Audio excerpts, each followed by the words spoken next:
Puspuso na ang paghahanda ng ilang powerlifters ng bansa para sa nakatakda nilang salihang World Junior and Sub-Junior Classic and Equipped Powerlifting Championship na magsisimula na sa susunod na buwan hanggang Setyembre sa Costa Rica.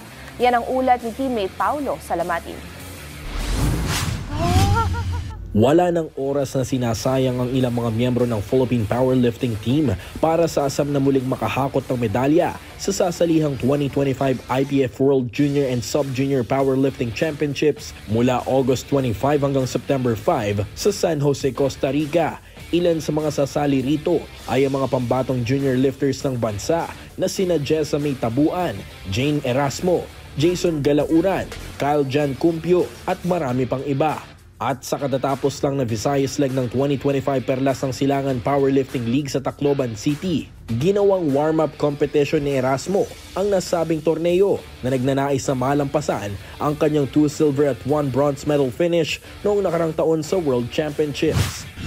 Itong laban na to, part po siya ng training ko actually. Tapos sabi kasi ng coach ko na hindi kami pipiga eh. Pero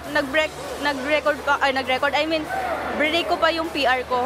So, maliban kay Erasmo, ito na ang ikatlong sunod na sasabak si Tabuan sa World Championships, habang target din ni Galauran at Cumpio na malampasan ang kanilang podium finish noong mga nakaraang edisyon ng torneo.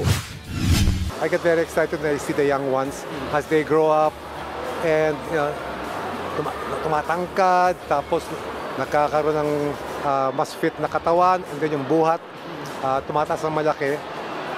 So right now, yung mga iba, nakikita mo agad yung potential for international competition. Sa ngayon, magpapatuloy ang pag-ensayo ng mga Filipino lifters at pagsali sa mga ilang local tournaments bago ang mismong laban sa Costa Rica.